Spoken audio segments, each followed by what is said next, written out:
I'm going to mention one man. One man. One man. And I don't know where I have to bring him up, but I have to. This man is named Michael Jackson. Michael sent for me. I went to see him. The boy was in a stupor. He was in a stupor.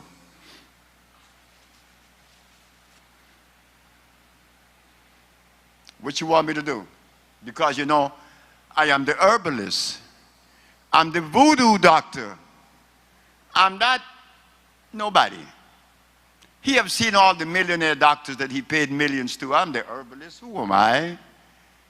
I say, what you want me to do for this man? We want you to bring his energy back and heal his disease. He's nervous and all that. Well, I'll do that. 2 months later, we're in Hawaii. Michael come in our bedroom, my wife and I making love, and this boy come in there while we making love to tell us how good he feel. And guess what he said? I didn't know you could make love, Dr. Sebi. I said, but I'm on the 70. What you expect? So that's 8 years ago, right? Ain't no big thing. But to some it is. To some it is. I know a woman make love in the 80s and they look good.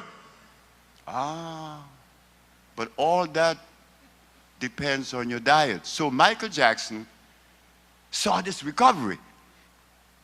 He said, we're going to the Pillsbury farm in Colorado. So we went there, nice farm. I like Aspen. He sent for his son. His son had a tumor on his frontal lobe that was hurting him for 5 years.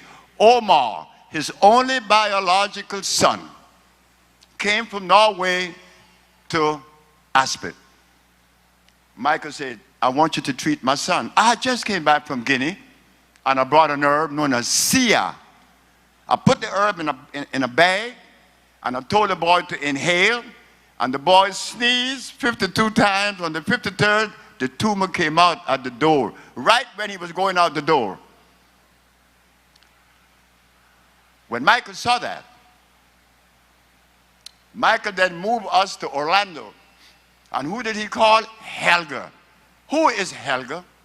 That is the boy's mother. Michael Jackson, only biological son, mother. Helga from Norway, Oslo. She today lives in Oslo, and she's a dental assistant. She came, she's in a bed. Well, I didn't know what was going on. She wrapped up. It was during the winter.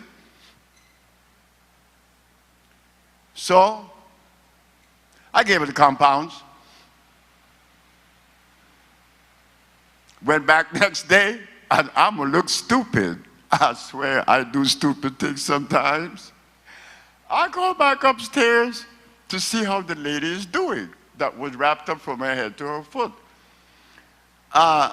I go to the door. The woman, a lady opened the door. I said, lady, but she opened the door.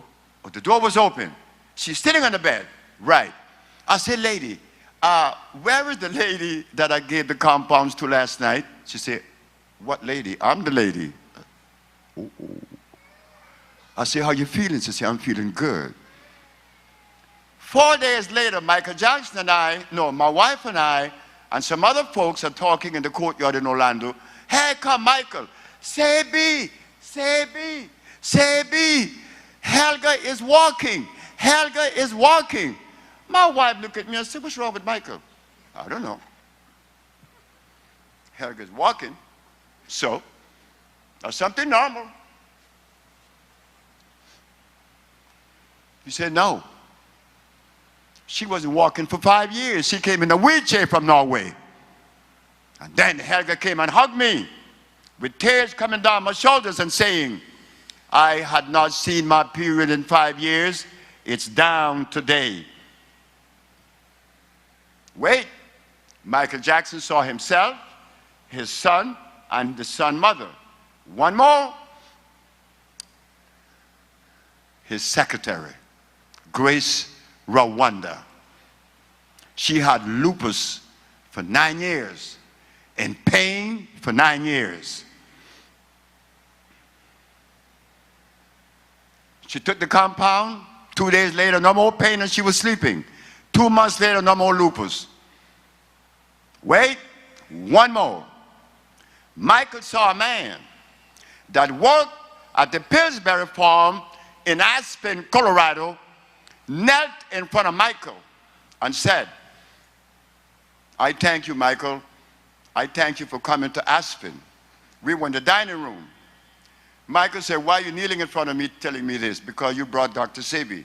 I was about to blow my brains out and the brains of my wife and my 2 boys because the doctor had detected me with a debilitating disease that I would not live in 2 months, and I didn't want to leave my wife and my children suffering.